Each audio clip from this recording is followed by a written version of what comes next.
This podcast is sponsored by nobody. Hey dudes, welcome to Splat from the Past, the only 80s themed horror and sci-fi show where things could get totally radical. Now today I am fulfilling yet another bucket list interview. Today I'll be interviewing Donna Kaufman. Donna Kaufman, she has had an amazing journey and trajectory. She, was the brainchild behind the Pee-Wee Herman Show, the stage show at the Roxy back in 1981, and celebrating its 40th anniversary. I've talked to three other people from there, including Monica Gonis, who was on here last week or so, and Donna's going to come on. We're going to talk about that. She was a comedy writer. She wrote for Arsenio and Chevy Chase and all these different talk shows with comedians hosting. She doesn't know this, but I know that she was an extra in Rock and Roll High School. I'm going to ask her about that. You all know I love that movie. And she's also she became a true crime novel, a true crime journalist, and she's written many novels, including her new one she's going to promote today, Final Exams. And it's going to be a great conversation. We've been Facebook friends since last spring.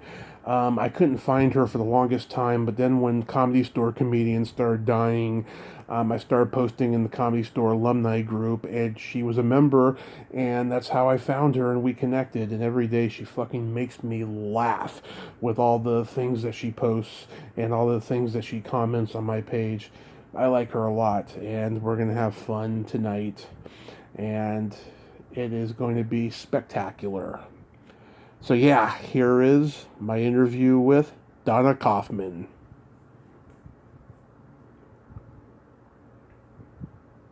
Hello. Hey Donna, welcome to the show. How are you today? Hey, I'm fine, Tommy. How are you doing? I am doing spectacular. I want to thank you so much for finally doing this. You've been on my bucket list for a long time, and now here we are. Uh-oh. Well, I better be good. Hey, how's your doggy, by the way? That's a cute puppy. Oh, my dog, she's, we just got her nails trimmed, so she's doing a little bit better, and she's calmed down a little bit, but she just drives us crazy. We just got her a couple weeks ago, Yeah. Well, that's her job. Yeah. So let's start with your book. Finally. Okay, are we recording now? Oh, yes. Okay, good. Okay, yeah, well, we'll start with my book, sure. It's out now, and it's called Final Exams. Right. True Crime Cases from Forensic Pathologist Cyril Wecht. And this is our fourth book together. Right. And we have one coming in November as well about the JFK assassination. He is, for those who don't know his name, he is the world's most prominent medical examiner. That means autopsy doctor. He has personally performed 20,000 autopsies and consulted on another 40,000. Right. Now me, I've only performed 2 autopsies, and in both cases the guys woke up before I really got going. But he's the real deal, and he's also a lawyer, and so with all the cases that he has, I am able to pick the juiciest, twistiest, weirdest cases possible that show the whole process of from a crime scene through the courtroom to whatever happens afterward. So it's this book has 4 different cases, all of them very different, and all of them, showing greed and jealousy and the evil that is in people's hearts and the way they think they're smarter than law enforcement, and how forensic science has to fill in the gap for some of these things, and sometimes it takes a while to actually get somebody on trial, much less convicted. So it's that whole process, and I picked really good cases on this one, and all of our cases, all of our books have really good cases. So well, this one's no exception. So I think that people should read it. It's called Final Exams, and it shows, the feet of a guy with a toe tag on it, on a toe, and that's kind of our life, So that's that. And then I have a bifurcated career. I've got true crime, and then also I've been a comedian and comedy writer since I was a child. So basically, I cover sadistic, demented killers and sociopaths, and also I cover true crime. Right. So that was a joke. Okay. That one needs work. Okay. Anyway, so that's my life and my book. So how did you and Cyril meet? Well, I was working on the Arsenio Hall show as a writer, and I became involved with. Actually, he was quitting, so I had to go back to the Paramount Studios and clean out my office. And it was the day that O.J. was supposed to give himself up and, surrender for the murders of his wife and her friend. And it was all planned. And I thought, well, okay, I'll put in a VCR tape and I'll press record and I'll catch all that since I'll be unemployed in a few hours and I'll come home and I'll watch that. Well, that happened to be the day of the slow speed chase. And I watched that tape later and went, holy crap, I want a new career and I want to be doing whatever it takes to solve that case and to work as a reporter on that case. So I called friends of mine who were putting teams together, and I got in with the Inquirer, and I never looked back. And then I started covering Jean-Benet Ramsey and, all the Scott Peterson, all the major cases, Phil Spector, every single major case I covered. I've written hundreds, if not thousands, of really in-depth articles. And while I was doing this, I was mentored by somebody who's the person who started the FBI profiling division at the FBI. And this was before there was CSI, and before there were all these shows, true crime dramas on TV. Right. So he said, you have to start coming to this annual meeting we do, which is about all the disciplines of forensics. And so he, got me in, and I took to it like a duck takes to water. I became like a master detective without having to be a cop. I became a lawyer without having to have a law degree. I became a doctor without knowing what I was doing. I learned all these things about how you put a crime case together, and I had the very best experts at my disposal that I could use in my articles that would make them very credible. And Cyril Wecht was one of the people that I went to when I needed information about a dead body or a murder or how you do this and get away with something like this. So, we just spent tons of time talking and then decided, let's write some books together. So he was president of that organization that I was in, and he's just an amazing guy. There are 3 buildings in his hometown of Pittsburgh named for him, and only one here in town for me, the Free Clinic, but that's a long story. I don't want to get into it. Yeah. That was another joke. Okay, sorry. No, that's not true either. But anyway, he's got a great sense of humor, and all the guys in that world have a really interesting, dark sense of humor, but they're accomplishing great things. So it was just a meeting of the minds. Nice. And how long did it take for this book to be finished? Well, each book takes about a year. The one that's coming out in November is on the JFK case, and this is one topic.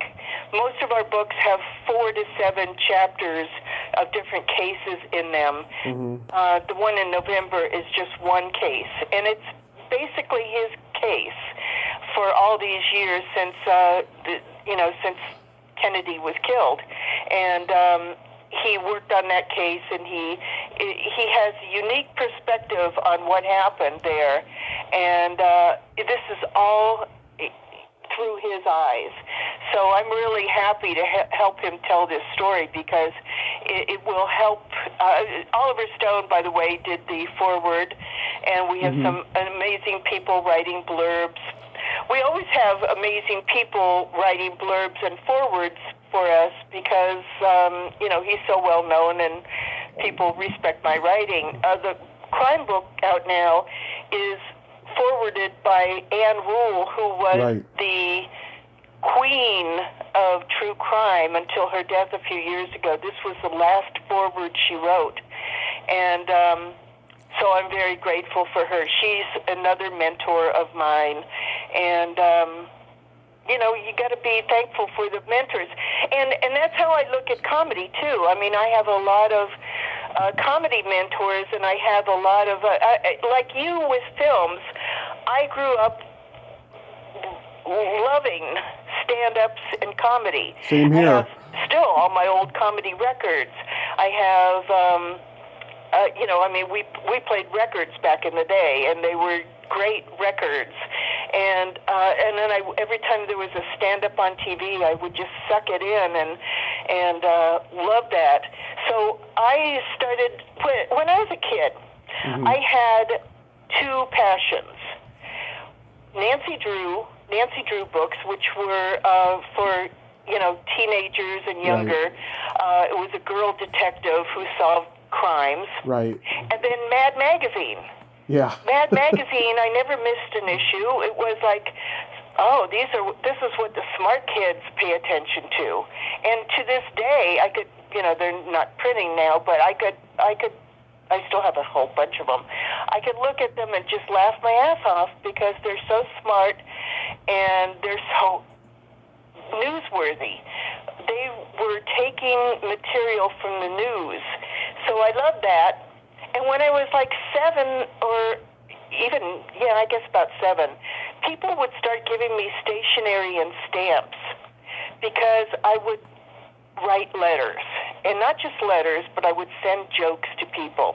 And I sent, when I was that young, there was always, you're going to laugh at this, but there was a fear in the world about Russia and the USA going to nuclear attacks.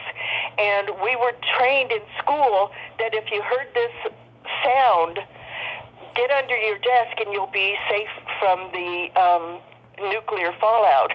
So it was called duck and cover, and it's a real thing. I mean, you could Google that and see. This was people had bomb shelters in their basement as if that could do anyone any good. But I was raised to think, oh my God, this could really happen. And I thought, well, what they need are jokes. Kennedy needs jokes, and Khrushchev, who was the leader of Russia at the time, they need jokes. So I will write them jokes. And I would send off my package of jokes and I didn't steal them from Highlights for Kids. I wrote jokes, and I don't know if they. By the way, there was no copy machine and there was no computer. This was my little handwriting or in crayon or something, and so I don't have copies of what I sent, but I did have copies of the thank you letters I'd get from JFK, and my mother threw them all away except for one, which was right from when he, like 2 months before he died. And it said, apparently, I didn't like the fact that his secretary kept answering me, and I wanted him to answer me. Yeah. And she wrote back and said, thank you for your latest batch of jokes. The president was really happy with them, but as I've told you before, he cannot personally answer every boy and girl who has a question. So I'll have to do. So I must have been like a really pushy little brat to say, thanks for your letter, but I really want to hear from the big guy. Yeah. Anyway, and then when I was a kid, around that same time, Khrushchev came to L.A. to. He was supposed to go to Disneyland, and they wouldn't let him go to Disneyland. Right. And I lived near the train station in the Bay Area. Mm-hmm. And I heard on the news Khrushchev was going to take a train down to L.A. And in fact, he ended up going to a movie studio. I think 20th Century was shooting Can, a movie with Shirley MacLaine. So they wouldn't let him into Disneyland. He ended up going there. But he had to take the train. He and his wife took the train from San Francisco to L.A. So I stood by the train tracks and thinking, well, it's a 50-50 shot. He's either going to see me or he's on the other side of the train. Yeah. I hope I'll see him. So what do you know? Here he comes, and his face is as big as the moon, and he sees me waving, and he waves at me, and I thought, oh, he got my jokes. He liked my jokes. But of course, I don't actually think my mother sent him the jokes because it would have required more postage than I had. Yeah. So, but anyway, as whatever I was, 7 or 8, that was my big brush with détente. So then I would see somebody on the news say, and they locked their dog in the car and it died.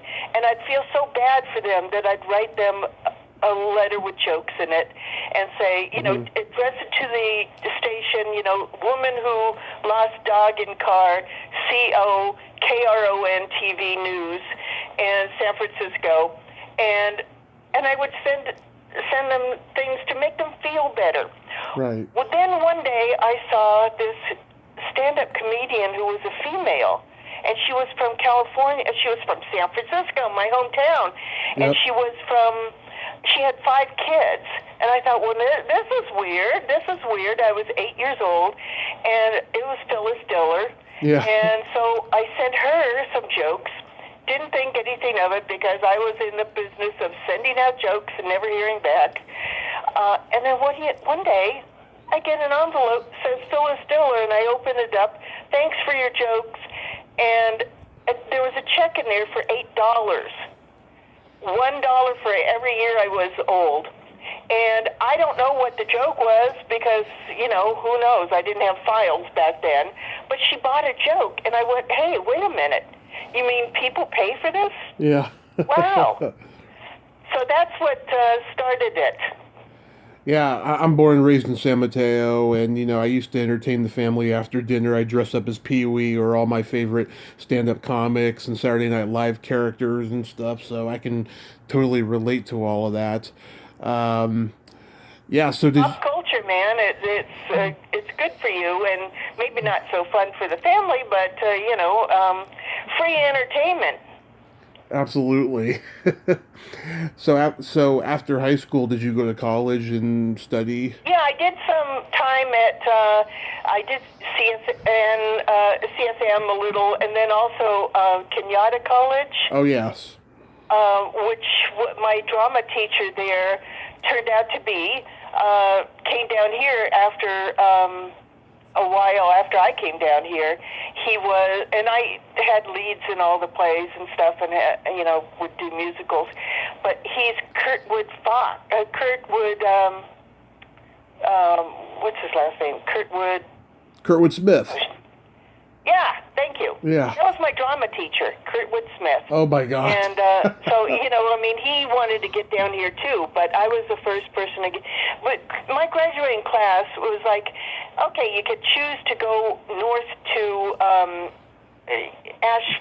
Ashland or Oregon and, do Shakespeare, or you could go to New York and be an actor, or you could come to L.A. And I thought, well, I want to be a comedy writer, so I'm going to L.A. So I came down here, and I started working in game shows, and then music, rock music, then variety, every kind of TV programming behind the scenes. except for no sports and no soap operas, but every other kind of programming possible. And I worked my way up the ladder. You know, I started answering phones, and then I was a PA, Right. and then I was, typed the scripts, and then so I learned everybody's job, and then became an associate producer, and then a producer, and a director, and a writer. It took me a long time to get into the Writers Guild, which is what I always wanted. Right. And I always wanted to be on the Tonight Show. It was incredible to find out that Johnny Carson would not have female writers. Yeah. It really hurt me to think that he was bigoted that way. But, you know, I would hang out at the Tonight Show, and I was befriended by his producer, Fred de Cordova. Yep. And, that was really heady. Those were heady days where you could, if you had a short enough skirt and a clipboard, you could walk into any studio that was taping anything and act like you belonged there. No one's going to stop you. Now they, search under your car for bombs and under your skirt. So be careful about that. So it was just a different time, and I used to hang out at the Gong Show. It was really hilarious. I didn't know anyone on the Gong Show, but it called to me. It meant so much to me that I would go there for all their tapings, and I would sit in the director's booth. And after a couple times, they realized, okay, we don't know who you are, but here's your chair. Yeah. And I would eat with them and hang out with them and go into the editing and it was just terrific. So these were great times. It was like going to college for a master's degree in television. Right. Yeah, I'm working on getting Murray Langston on here because I'm a big Gong Show and Unknown Comic fan. Oh, he's terrific. Yeah. Well, he's out there. I see him online occasionally, and he was, just such an important part of that show. Jean, the dancing machine. I mean, but nobody was as good as Barris. I mean, Barris was just everything. Right. I forgot to ask, which high school did you go to? Carlmont. Oh, you went to Carlmont? Yep. You're a Carlmont Scot. I'm a San Mateo Bearcat. Oh, okay. I don't know what we were at Carlmont. A Scot. Oh, with the Scots? Yeah, okay. The Carlmont Scots. Oh, that would explain why my yearbook has a Splat on it.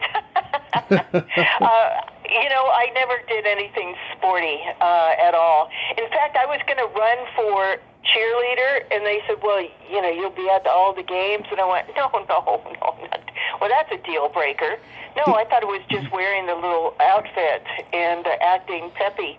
But no, I had no interest in going to games and anything with sports. I was all drama club. Did you go in the same time as Dana Carvey? About that time. Yeah, well, he was in San Carlos. So he was at San Carlos High. And now I don't think San Carlos High exists. I think it's just all... No, it's long gone. Part of Carlmont. Yeah, I knew people who went there. It's long gone. I think it was... I think I know a guy who actually was in the last class before it closed down, as a matter of fact. But yeah, wow. Greg Proops, he went there. I never really intersected with Dana Carvey. When I went to SNL as a writer, I got his desk. So that's why I know, I just never directly worked with him. I got there right after, the week after he left. So, and he put gum under his desk. Shame on him. Yeah. His dad was my dad's business teacher at San Mateo High. Oh, really? Yeah. Wow, that's cool. Yeah. Well, he's so funny. He's so talented, and I cheer when he is on TV, and I see him, and everybody just loves him so much, and he's so gifted. He's always working on new impressions, and he does a pretty damn good Biden. I mean, he's just good at he doesn't reveal a character until he's got it nailed. So he does a good Biden, and he's just great. Yeah, he's brilliant. He had a reality show to help people become better impersonators. I auditioned for it and I didn't get it, but Oh, my audition video's on YouTube though. oh, it's on now. His It, show's it's on it's now. on there now. I'm a lot skinnier there than I am now, and I do Seinfeld and Rodney Dangerfield and all these great comedians on there. Good for you. Yeah, Good for you. Well, those were the DNA of our time. So when we're growing up, and this is the world. To realize that you can actually go into comedy and make a living from it. That is good to know. right.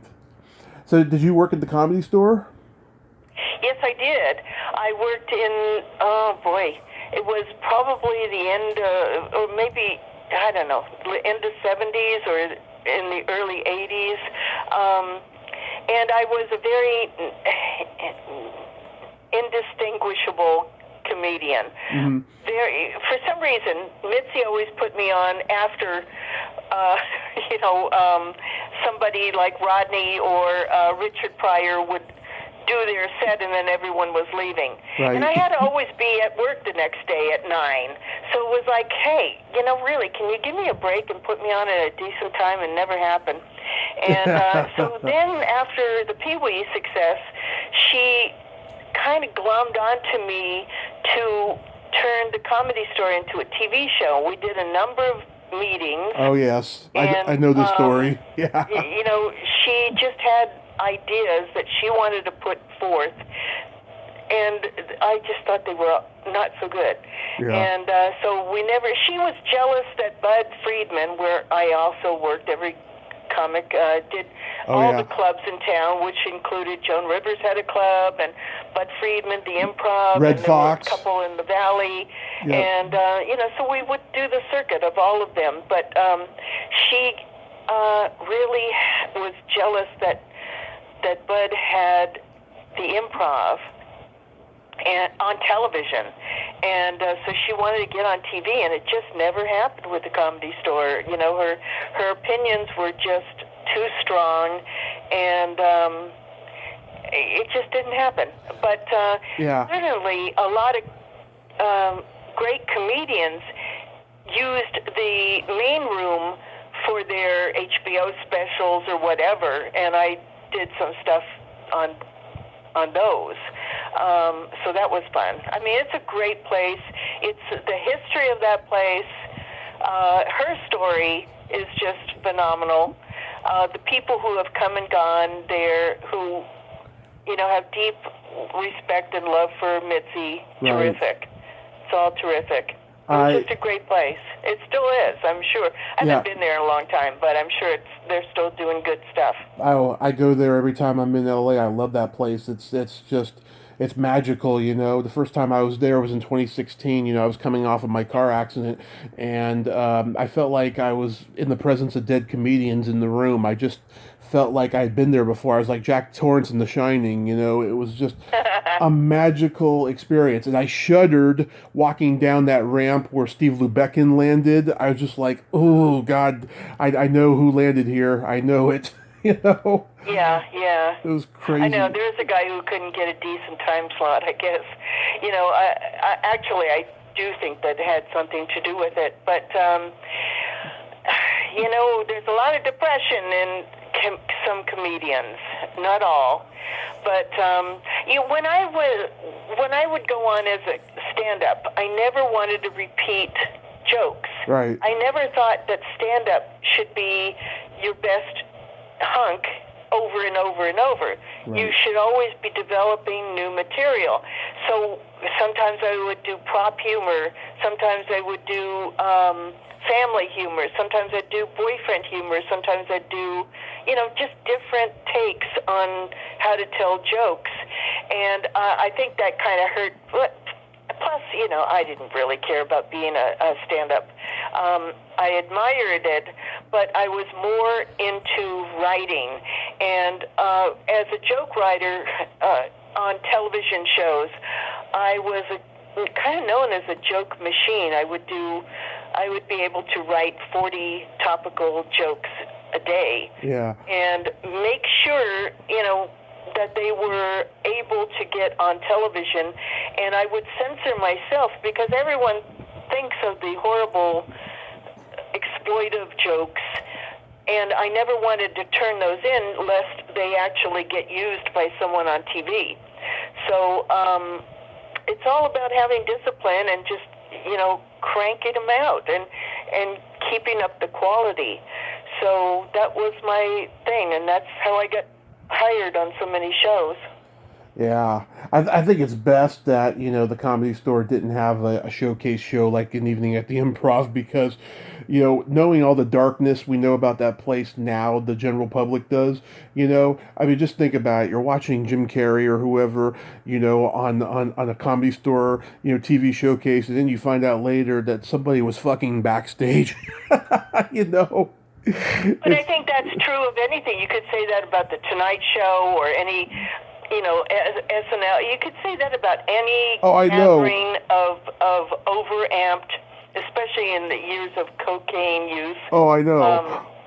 Outrageous people. The behavior was often, deplorable and fun. Oh, I know. Time and then not so much fun.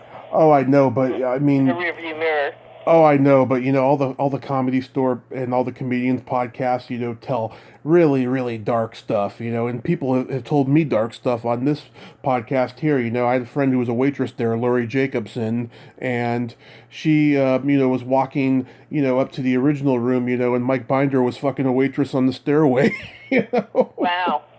Yeah. I was in Mitzi's office one time with two other comics when somebody came in, a guy that she was dating, and he put a knife to her throat and was so angry he said he was going to kill her right then and there.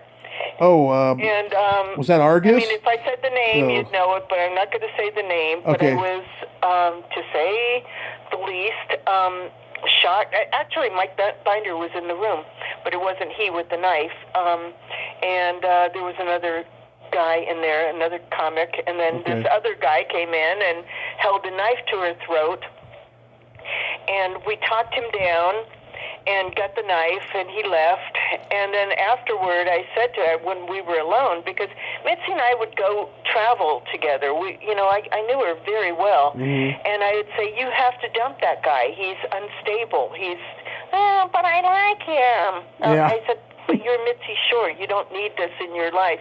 But she did. She liked the drama. She liked the excitement of this guy who didn't have two dimes to rub together, but he had a alcohol and cocaine problem, and I know who you're talking out about. on her that day.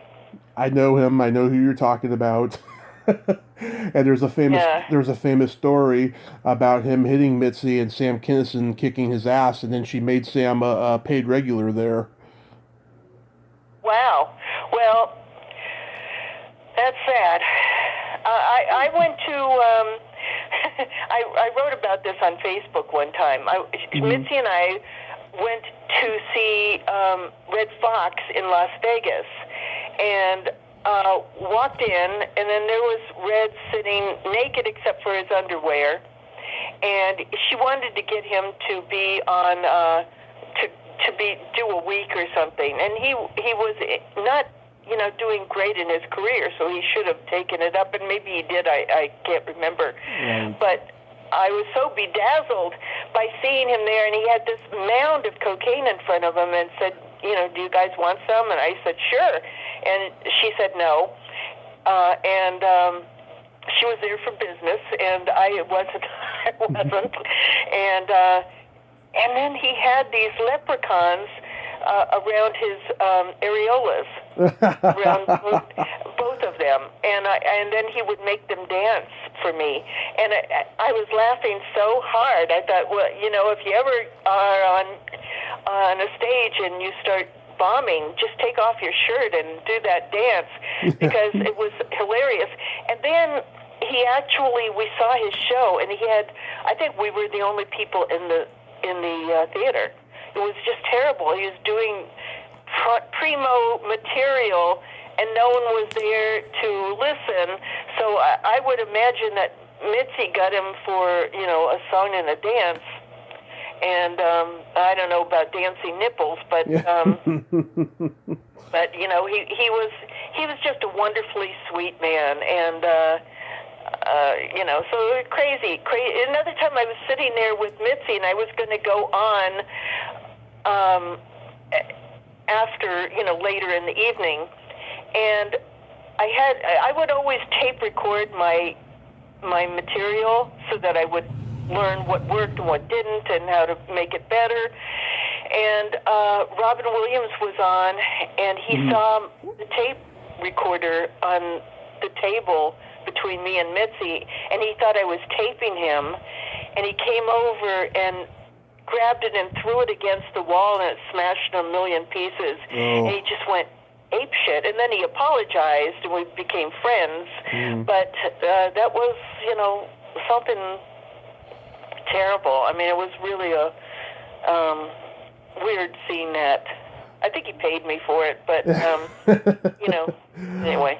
Of course, everyone's got stories about Robin, stealing jokes and all of that. One of my favorite ones, the time Tim Thomerson threw him down the stairs, and who was there? I'm trying to remember who it was. Uncle Dirty was there, Bob Altman, and years later he saw Robin.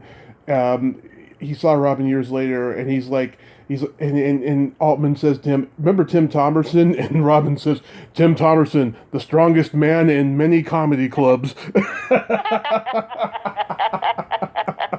at least he knew. At least he was right about that. Yeah. That's funny. That's funny. Yeah. Tim Thomerson, what's he up to these days? I haven't heard from him or about him in ages. But he should have a career as an actor. Well, let me tell you. Okay, so I'm good friends with a child actress who co-starred with him in a couple of movies. She tells me he's up in San Diego, where he's from. He's having back trouble. He's pretty much retired. Huh. I think she should have been a much bigger stand-up than he was. He was brilliant. He called David Bowie David Blowy. I love that joke. And yeah, I mean, he should have been a much bigger stand-up than he was, but he was great. Like May Clark was able to manifest a film career and TV roles out of stand-up. So should Tim be able to. Yeah, absolutely. I mean, there was so much great talent that was there when you were there that should have been huge. Like, Vic Dunlop and... sweet guy. Yeah, a bunch of guys that I've interviewed, like Denny Johnston and Jack Perdue and Danny Mora. I mean, just wonderful comics. Yeah, it was the golden age of comedy there. Well, I'm sure it still is. It's doing it without me there, which is no loss to them and no loss to me since I found my way in other methods. But it's great, to gravitate to where the people are doing great art is always something to seek out. Did you take part in the strike? No, that was when I said goodbye because I didn't want to have to pick between the two places. Oh. And I also thought I never got paid, so that you don't see my name on the wall because apparently those are only people who got paid. So at that time I was working, I don't know what I was working on, because it was one job after the other. But I just decided this is something I don't need to be part of. Yeah. And, so no. Wow. So how does the whole Pee-Wee Herman Show come to fruition? Okay, well, get comfortable. Okay. So, I was working on a CBS late night show, and it was, we're going to knock SNL off its perch. And I worked for the production company. I had done other material for them. And so the company that sold this idea to my production company, not my product, but the company I worked for, they were kind of documentary filmmakers. They weren't into television. So they didn't understand about censorship. And standards and practices. They wanted to push the envelope and be edgy and say all this kind of stuff that was just inappropriate for television, even late night. They didn't get it. So my job there was to book the music acts. I was the associate producer, right. And my job was booking music acts. So I was able to give national exposure to some of the punk bands I knew from town, including X and the Go-Go's and Plugs and others. Ooh, yeah. So that was really fun. But these people wanted to air film with Lenny Bruce. It was a 90-minute show, and after the censors got finished with their business, right. It was down to like 40 minutes, and I thought, this is crazy, and it lasted 6 weeks, and then they canceled it because it was just too much trouble.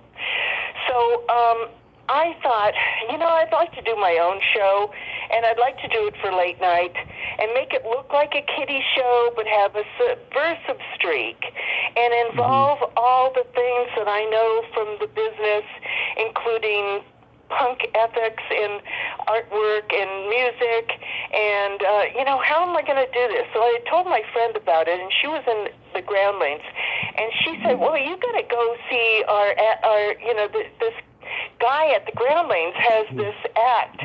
It's just a costume, really, and he's in character of this guy named Pee-Wee Herman. His name is Paul Rubens. Mm-hmm. And so I went to the theater, the Groundling Theater on Melrose, and what Paul would do was wear the costume, and he called himself Pee-Wee Herman, and while they were in between sketches, while they were changing out the costumes and the furniture and stuff for the next sketch, he would be in the audience kind of doing Don Rickles and doing insult humor with the audience members, and then throwing Tootsie Rolls at them.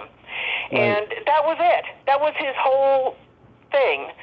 So I still thought, well, that's a character. I can make a show around this guy. So we got together and we thought, here's something we could really work on that might be interesting. And he's got the Groundlings, and I've got the production skills about knowing how to put the show together. Maybe there's something here. And the next day, we invited Phil Hartman over to our discussion, and he said, well, I want to be on this, and I want to be a character called Captain Carl. Actually, he didn't have a name for it. Captain Carl came out of the fact that my dad at the time was dying, and his name was Carl. So Phil's captain became Captain Carl for my dad with the 2 Ks, because Ks are funnier than Cs. And so he made up out of thin air, oh, a sailor traveled to many lands, anywhere he pleases, and he always remembers to wash his hands so he don't get no diseases. And I laughed so hard, I just died laughing, and I thought, that's when I'm in, because you just sucked me in. You just used your fishing reel, and now I can't get out of this thing. So I loved it. And then we, basically, Paul said, okay, here are the people I want to be involved. John Paragon. Now, John Paragon was amazingly brilliant. He was he could do a lot of different characters at the Groundlings. And he could also, from a standing still position, he could do a backflip. He was practically a contortionist, but he was gymnast trained. He had an incredible body. He did not have a great face, and Paul was jealous of him. So he said, okay, you're going to be a genie in a box, and all we see is your face. Yeah. And I thought, oh, that's very interesting. This is his worst quality, and you're going to make him be a genie in a box. And then Paragon one-upped him by putting on the blue-green makeup and creating the character of Jambi the Genie. And, once again, besting Paul. So that was great. And then Lynn Marie Stewart came in as Miss Yvonne. We had John Moody as the mailman Mike. Yep. Edie McClurg was Hermit Hattie, who wore like a skunk on her head, and a mountain woman. We had Ivan Flores. We had Joan Leisman came in later. Yep. And it was phenomenal. What would happen is they would improvise, and I would take my tape recorder, a different one from the one that Robin smashed. Maybe I bought it with the money he gave me. I don't know. And I would tape record their improvs, and I'd go home and I would weave what I heard into a script, and then I would, come back the next day with some pages, and it started becoming more and more focused. And at the same time, we had,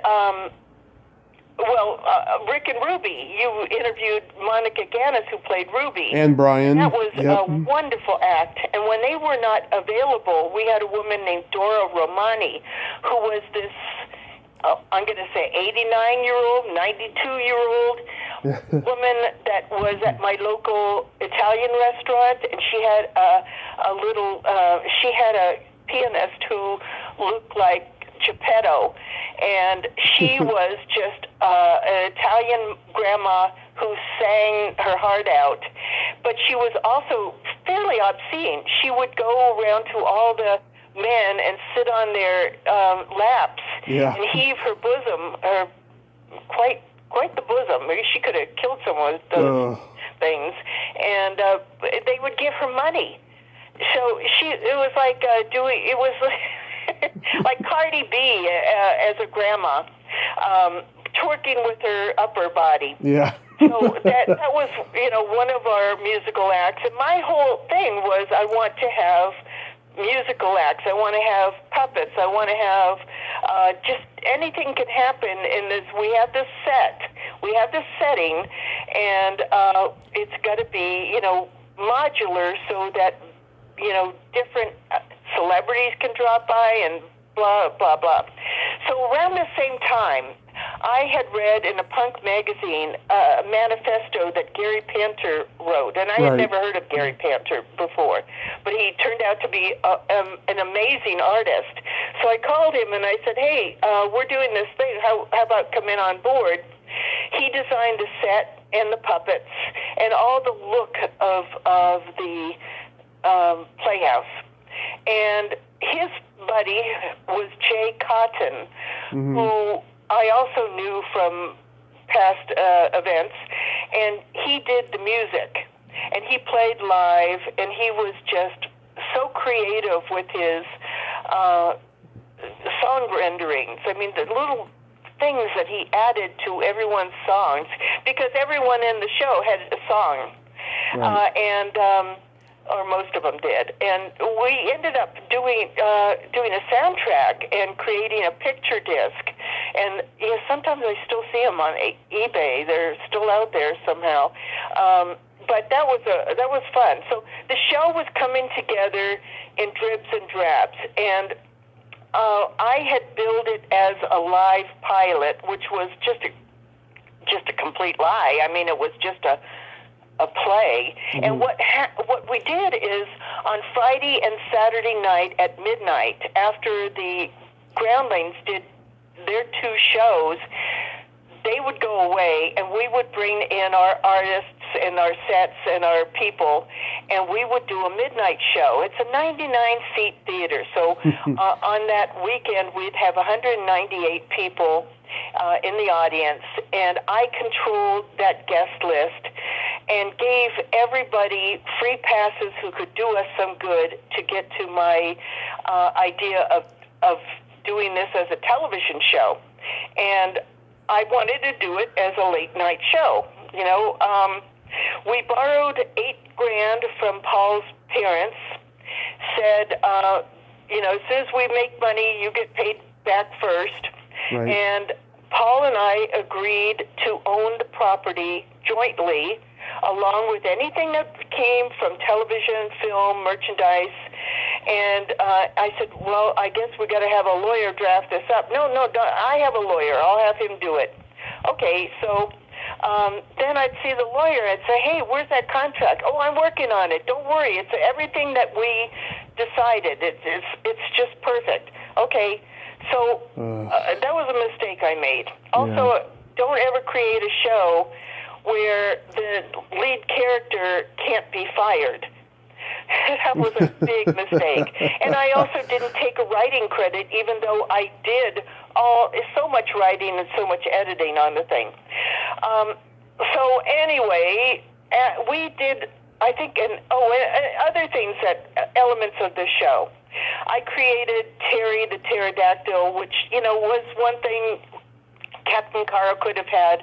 Right. A parrot on his shoulder, but I thought it was funnier to have a pterodactyl. Yeah. And I also wanted cartoons and those little training films like you saw with the kids in the cafeteria. Oh yeah, Mr. Bungle. Man, cartoons. I had a lot of cartoons I could use, and I always found these things, licensed them, edited them, put them into the show, and the cast would just be amazed by, wow, that's great. That's a great find there. And I always wanted, in the Rick and Ruby segment, I always wanted that for performance spots. The Go-Go's could come by and Paul or Pee-Wee would do a little bit with them, but he never wanted to do that. He didn't want to ever deviate from what was in the script. And one of my problems with him, when he did his CBS show, right, every episode was exactly the same. The secret word was exactly in the same place every week. Yep. And that was not what I wanted to do at all. I wanted to have this kind of dangerous, anything can happen, sometimes we'll fail, and that's funny. But there was never any talking him into doing something that was more freewheeling. It was very controlled with him. But that was the idea. It was to do this variety show that would, look like a kid's show, but be bizarre. Now, I always then when we were not performing, Paul and I would go to all these, fancy buyers of TV shows and the networks. We had every meeting in the world because this became like the thing. And by the way, we were on Melrose. There was no Melrose at that point. It was you could have seen tumbleweeds. There was no kind of the crazy shops that are there now, that whole Tokyo look. Right. It was not part of Melrose at the time. So as we became more popular, so did Melrose. And so this whole ethic of artwork and music and everything kind of came together at that time. It was the right time for it. I'm not saying that we did everything, but we helped contribute to that. And so it was terrific to see that come together. But when we were going out to all these fancy meetings, some of which I set up, some of which his agency set up, he would start pushing, I want to do this on Saturday morning. And I would say, no, we want this to be late night. This is a late night show. I had this feeling, and I can't even tell you why, that he was not someone who should be doing children's shows.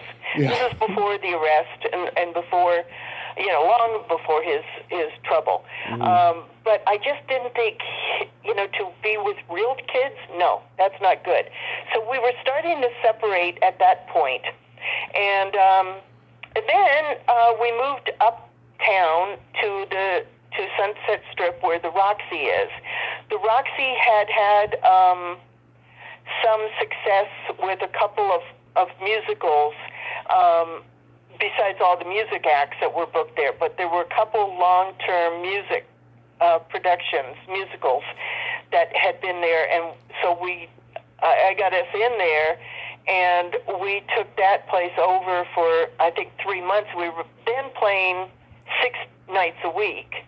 Right. And that was 350 seats or 400, and we were filling it. There was just, you could not get on the guest list. It was, and every night we'd have, both at the Ground Lanes and at the Roxy, we'd have like Martin Scorsese or Robin Williams or De Niro. I mean, we had these incredible, huge stars who came to see this thing that was this monster project. Yeah. So it was pretty heady time. We had a good time, and so then on the last night of the Roxy, right, we were shooting it for HBO.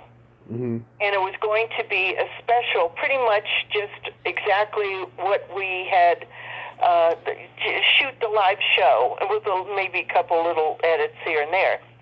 And Paul said, I finally have that agreement for you. I have the contract. Here it is. And he gives me a contract that is not even close to what we agreed to. And he said, if you don't sign it, I will have you dragged out of here by security. Oh. And that's the thanks that I got for working for him around the clock. I kept my bargain, which was, I'm going to make you a star. I'm going to make this show sell to television. And he betrayed me. And then there were at least two people who knew all the inside details there. Mm-hmm.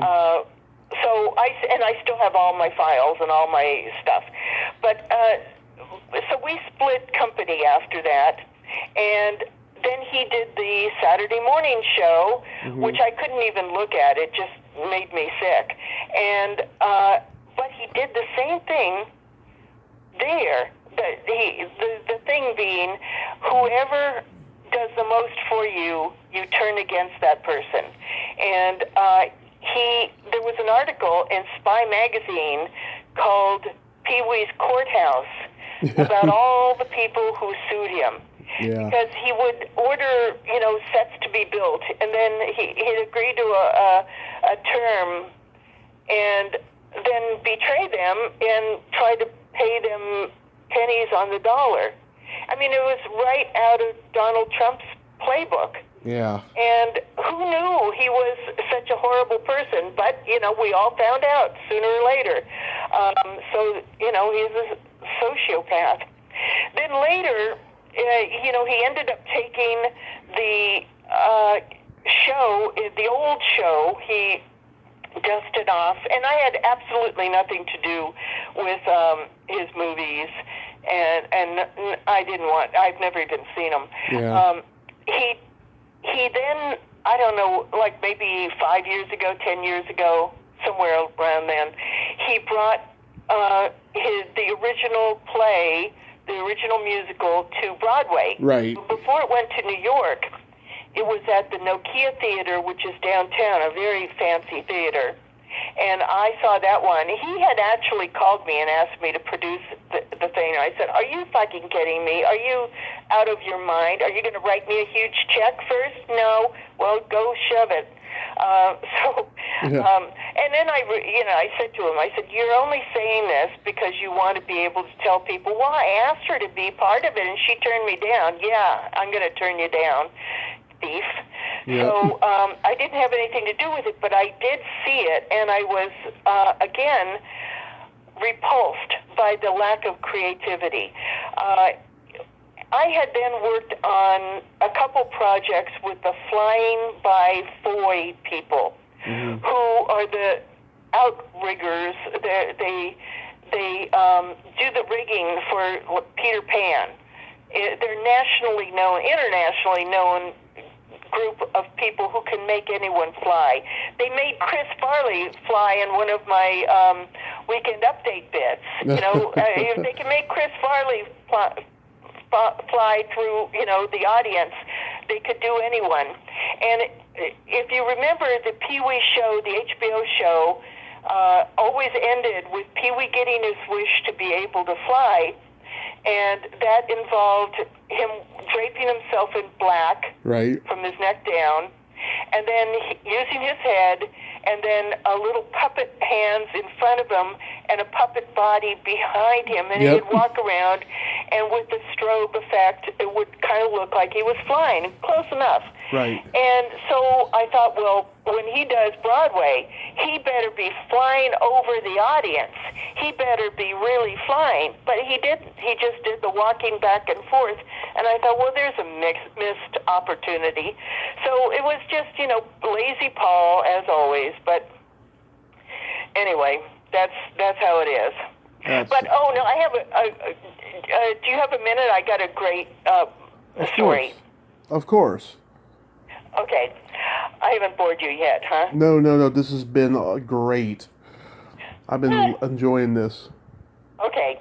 Well, in 1957, there was a film called A Face in the Crowd. Love it. And it was a wonderful film. It starred Andy Griffith, Elia Tricia Kazan. Neal, Walter Matthau, Right. and other people.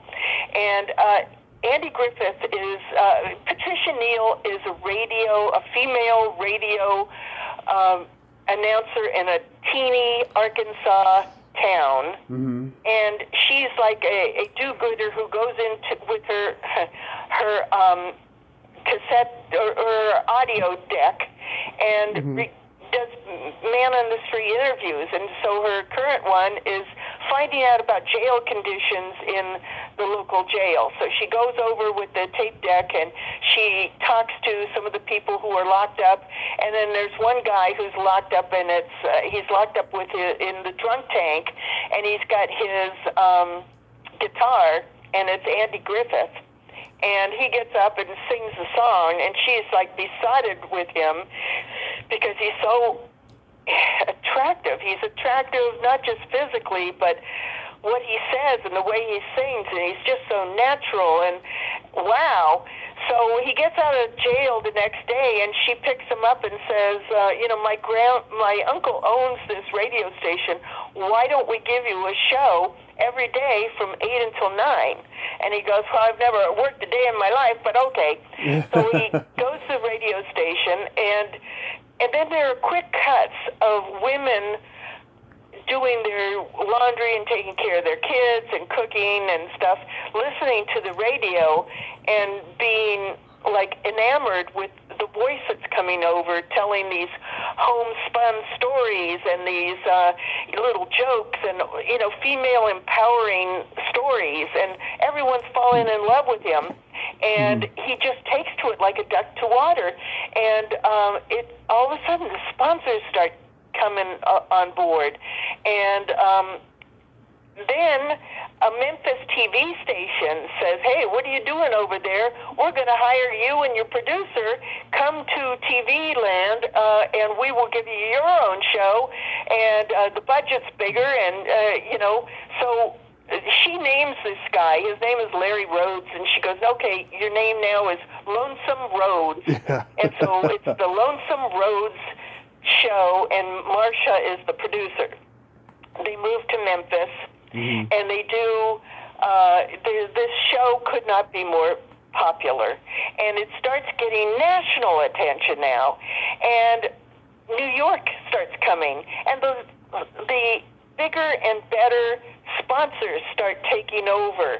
And you see quick cuts of people in the TV audience who they're following everything he says, and he starts giving out advice on stuff, and what he says goes, and what he says when he says something is no good, it dies, and his ratings are amazing, and he's just got this smile, and he connects with the camera, and the people at home think he's singing right to them, and it becomes the biggest show in the world. And he all of a sudden is in the company of politicians, and there's a right-wing nut-job senator who's running for president and on the basis of, let's end Social Security. And he says, I'm going to give you a cabinet post if you can help teach me how to be presentable and fun and for your audience. He says, yeah, don't worry. So he starts doing that. And so I set this up by saying, every night Paul and I would do a writing session.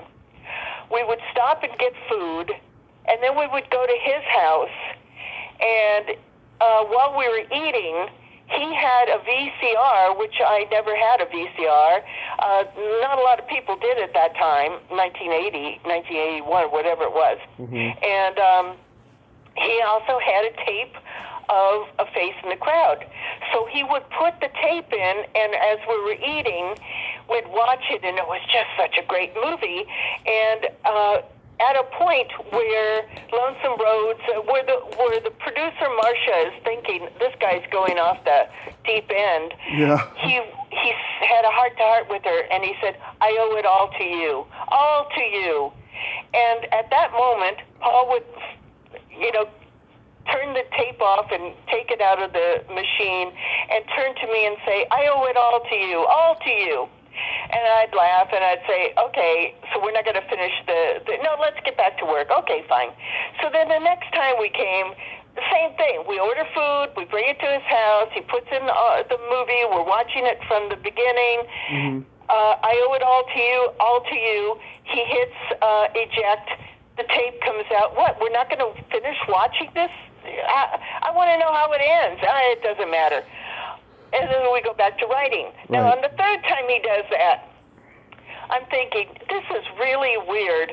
So I went home that night, and I bought a VCR, and I stopped and I rented A Face in the Crowd.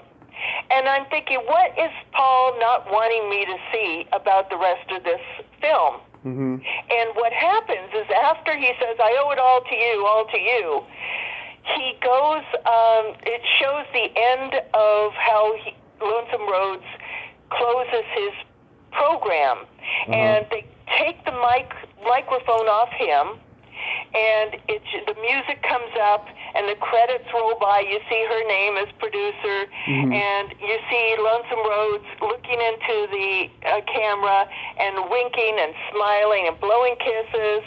And under his breath, which you can only hear in the audio booth, is he saying, "You scumbag hicks, I hate you all, you ignorant Bible thumpers, why don't you all drop dead?" And he's doing it with a big smile, and and meanwhile, Marcia, the producer, thinks, "I've had enough of this guy," and she flips on the sound, and it all goes across America. And they do quick cuts of people watching the show, and all of a sudden hearing this barrage of insults Yeah. and these horrible things from the guy that they loved. And then he gets into the elevator and takes the elevator 40 floors down to the lobby, Mm-hmm. and quick cuts of people calling the station and the sponsors complaining. By the time he gets to the lobby, his career is over. Yeah. So that's what Paul wanted to hide from me. He loved the part of Lonesome Roads, who he apparently connected with, becoming the monster that he became, megalomaniac, advising, world leaders and buying, every kind of stock market decision and stuff. I mean, he calls himself, and this is weird, he's an influencer. So Right. if you thought that started with Instagram, it didn't. Lonesome Roads was the first influencer. And he takes over the world until his own mouth gets him in trouble. And then Paul Reubens never wanted to see the comeuppance where the female producer sticks the shiv in his back because he deserves it. Yeah. Oh my God, that is just eerie. Especially knowing since I met him a couple years ago at a convention, and that stuff wouldn't even occur to me. But all the darkness aside, I mean, it's my favorite HBO special of all time. It's really impacted my life since I was 3. I mentioned it in Monica's interview that my parents were shocked at how risque the show was compared to Pee-wee's Playhouse when it had just started at that time. I mean, seeing him looking up dresses, and you see a mermaid with no tits, drawing, and all this weird crazy stuff. The whole thing with Joan taking off her dress. I mean, my parents were shocked at it. Because they had never seen it before. They didn't know that side of Pee-wee before. Yeah.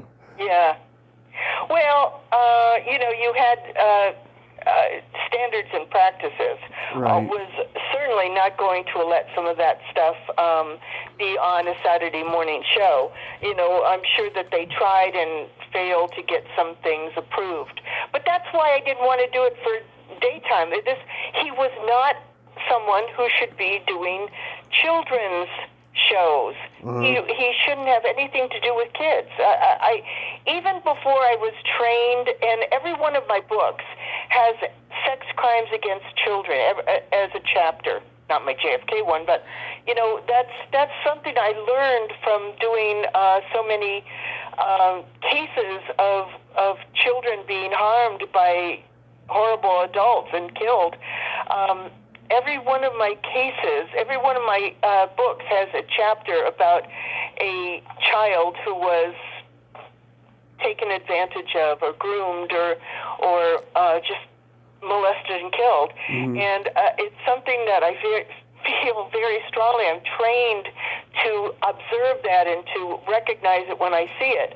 And I can't say that I had that training back when I first worked with Pee-Wee, but I had a hinky feeling. This is not someone who should be around children. And, of course, he had the 1991 Sarasota porn theater. He was jerking off in a theater and got busted. Who cares? Isn't that what those places are for? No one gave a crap about that. And, in fact, even though he lost his CBS show as a result, he was kind of heralded by,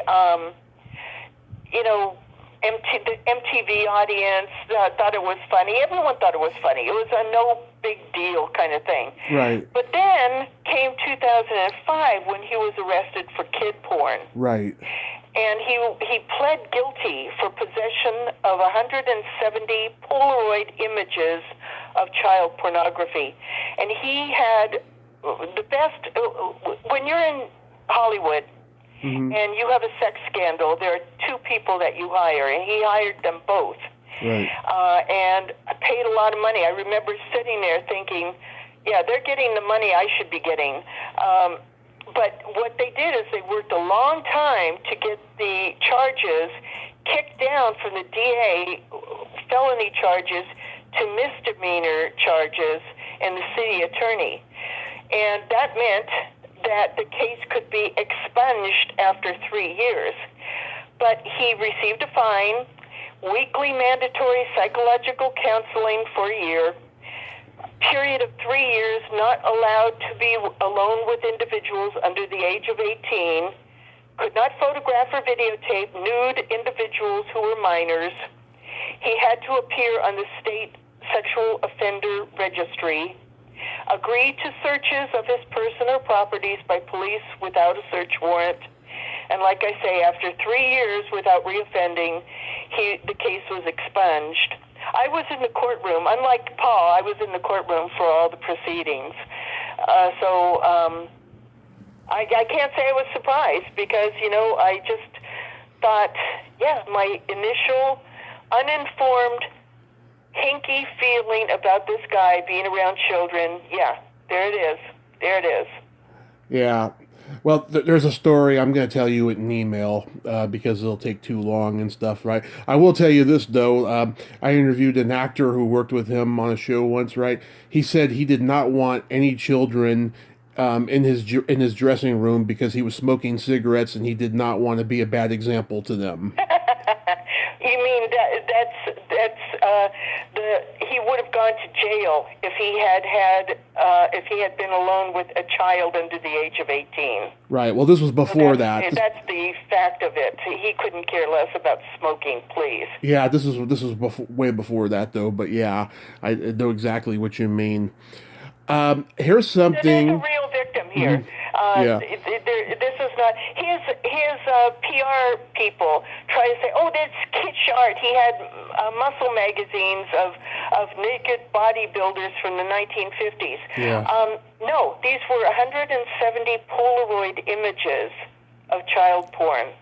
Yeah. And Paul also will get irate if you suggest that he's gay, but these were not little girls in the pictures. Yeah. Oh my God, that is just creepy. Yeah, well, that's Paul. I mean, he's utterly creepy, and he does what is going to,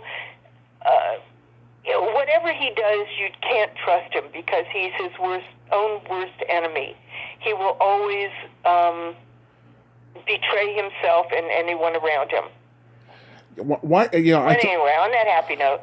Yeah, I just wanted to say really quick. I talked to Nicole about that. Right? I said, "What do you think it is? Is it ego, insecurity, lack of trust? Like, why does he have all of that? Well, I think it's because he got away with it for so long. Who would ever say no to this guy because he might give them a little job? Yeah. He might give them a movie role that they'd make $250 for. And I know that is why I would have had a hard time getting people in court to say what they knew.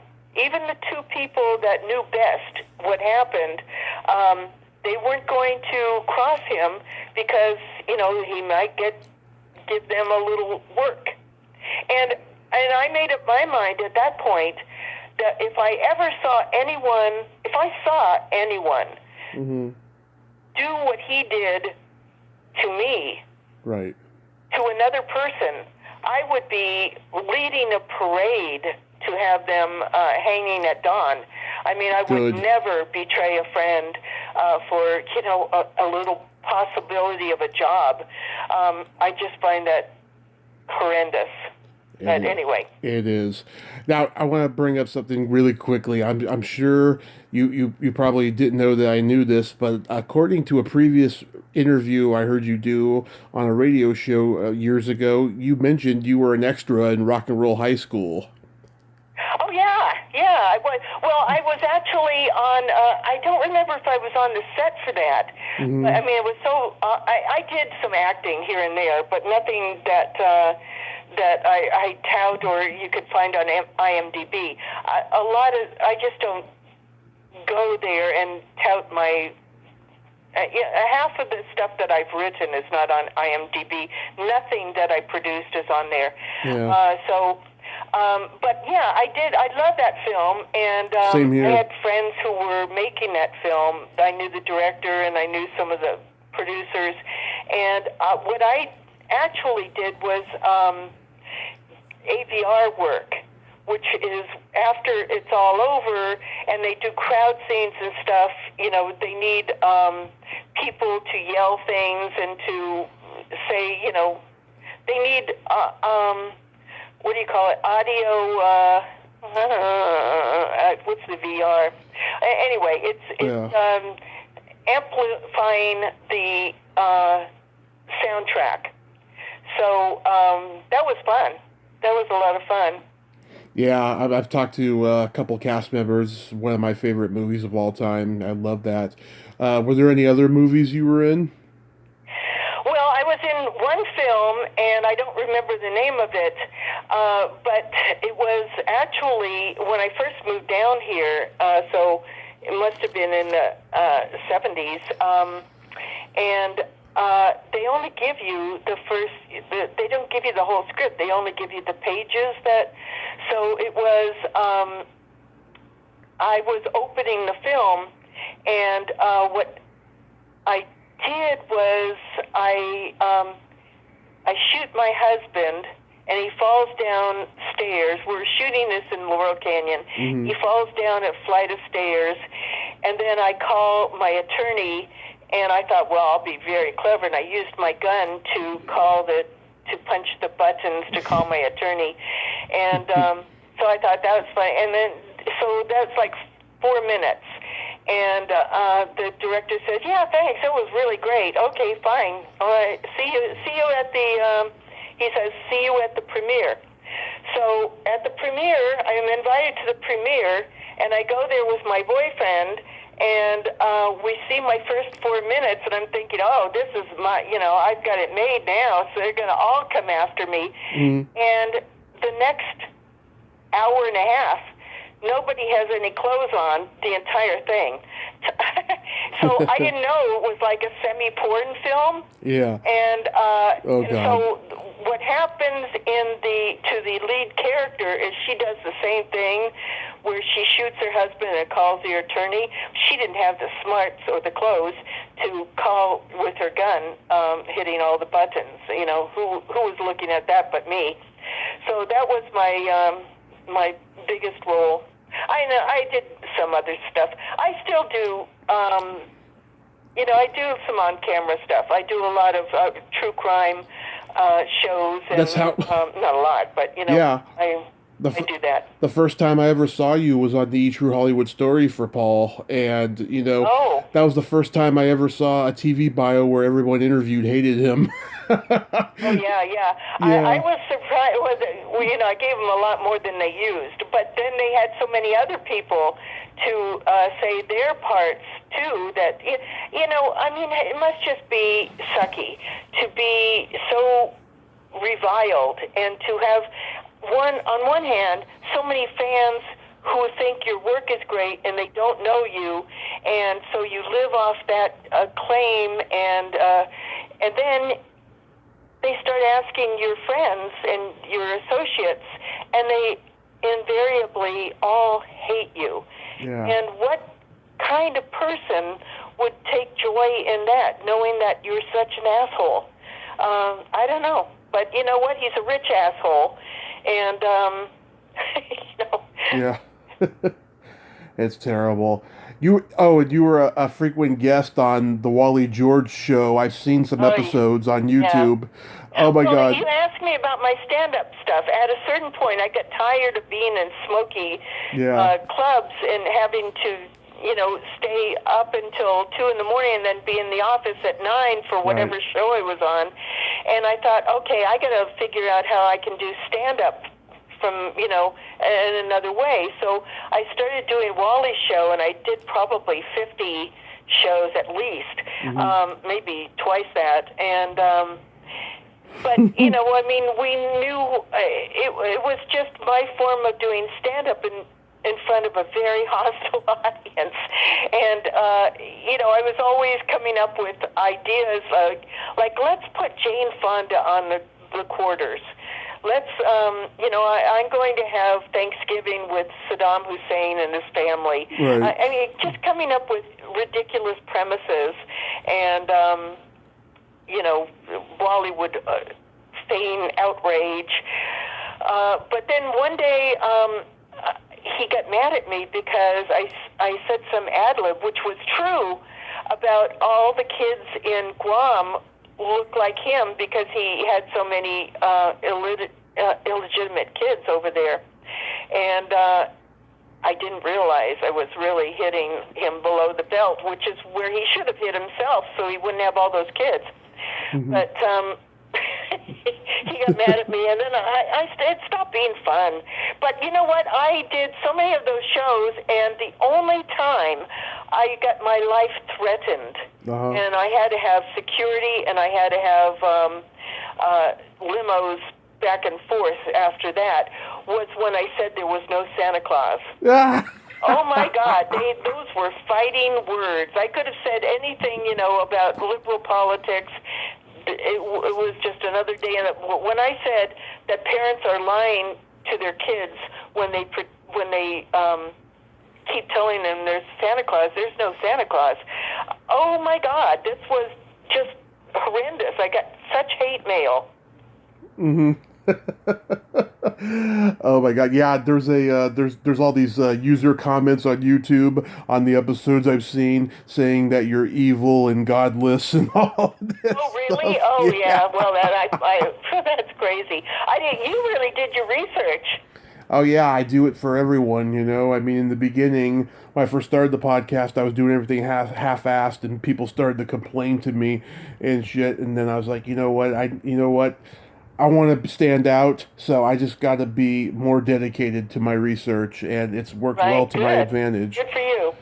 Everything I do is research-based, whether it's jokes that I write, which are, now all I do is write jokes that are topical, just right out of the news. I have whenever I'm on a staff, I have a huge stack of newspapers, and that's, everything's got a source, everything's credible, but it's got a twist on it. And everything I do in my writing of my books, everything is well sourced. I feel very strongly about that. So it takes more time, but it's a better, purer form of writing. Absolutely. When you come back on again in November, we can talk about, all the TV writing for Arsenio and Chevy and Mad TV and all of them. Oh, yes. Oh, I got stories there too. Yes, we'll talk about that in November, but I got some jokes for you to close this out. Okay. You know the difference between cheap beer and going down on your sister?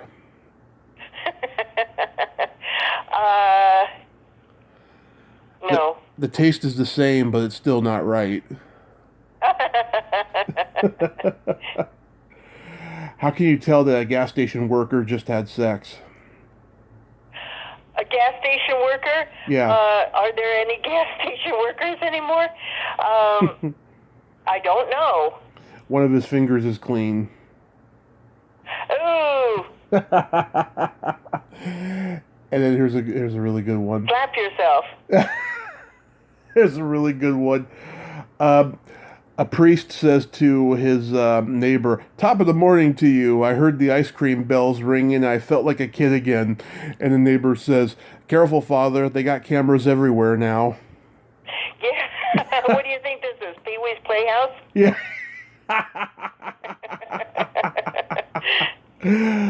Donna, thank you so much. It's bottom of the morning. Yeah. I thought you were going to ask me about what my favorite smell is, or my least favorite. Oh, my Secret Silly Game. You want to play that now?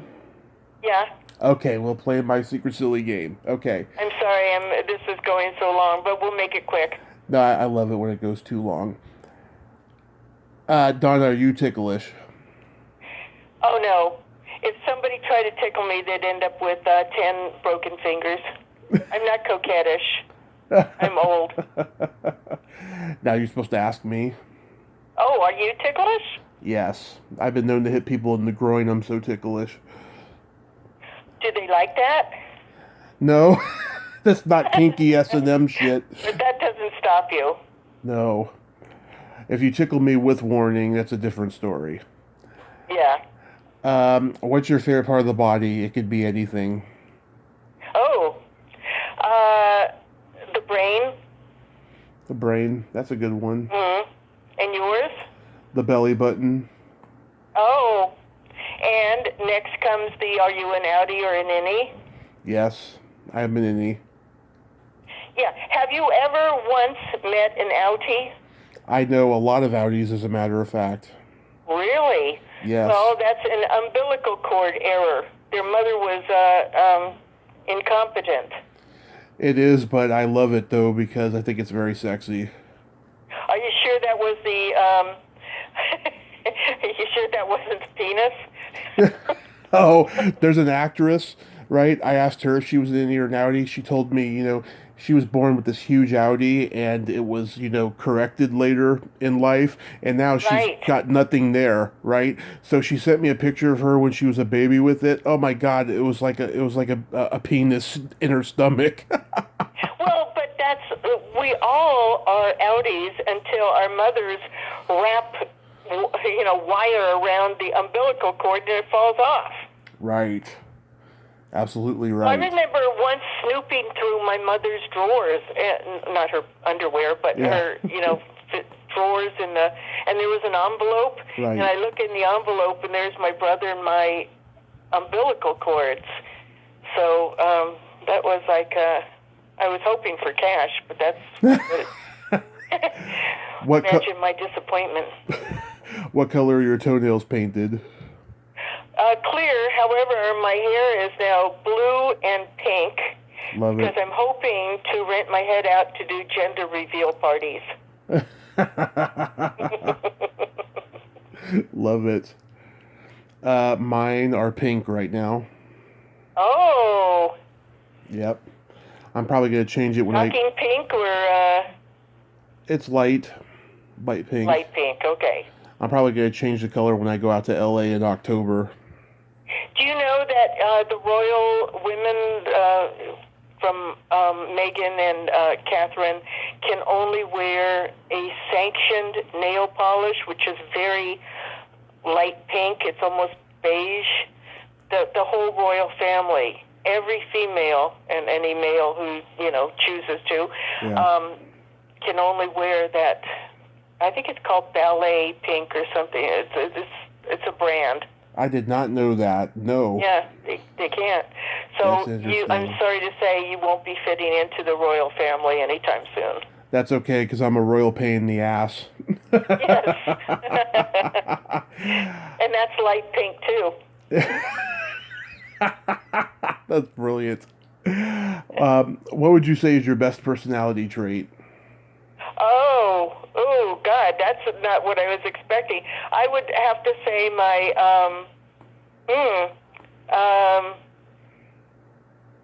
I don't know. I'm not sure. Probably honesty, because, wherever, I just have to tell the truth. I'm not going to lie and make someone feel good. I just don't do that. Me neither. And what is yours? I have empathy and I have no filter. And exactly right. I don't have the ability to placate anybody, and I've been excluded my whole life because I have that gift. Wow. Well, that can't hurt. Empathy is really something that should be the first, that's the default setting. Right. Really, you should always think about, that's when I was writing all those jokes, and anyone can think of really horrible things, Joan Rivers kinds of put downs and stuff, but I just wouldn't turn those in. I mean, I thought of them, but I would not put them on the paper and on the pages and hand in those pages, because it's just too mean. And if you can't be creative, then you shouldn't be in that business. Mm-hmm. Here's a question I save usually for comedians only. What's your favorite place to have a quickie in?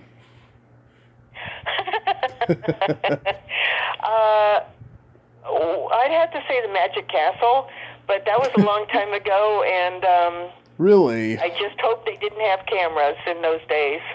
Oh, I know many members of the Magic Castle. So do I. Many members. Not many. Actually, it was just one. But those were the days. Yeah, I used to love to do it in movie theaters. They were mostly you and Pee-Wee.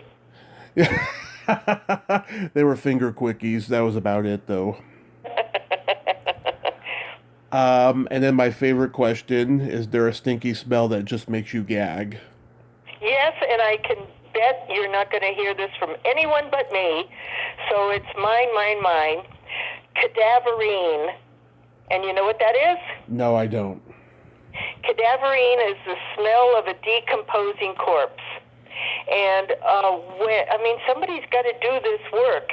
And you get a body on a slab, and if it's a little ripe or a lot ripe, ripe meaning disgusting, you do what all coroners and their staff are trained to do. You take Vicks and you put it under your nose or up into your nose, so you can't, so you can continue working while the worst smell in the world is making, is right there. So, cadaverine. Wow. And yours? Either farts or feet. Yeah, and feet, that's fart. Yeah. Cut out the middleman. The classics. The classics, as they call them, yes. Oh my God, yeah. Actually, I knew somebody who used to work in a morgue, and it was her job to, make the corpses look pretty, for the funeral, Right. That job, yeah. And she said, yeah, the smell could be pretty awful. Well, by that time, they've been washed down. If she's at the point of making them look nice for the burial, she's in a mortuary and not a morgue.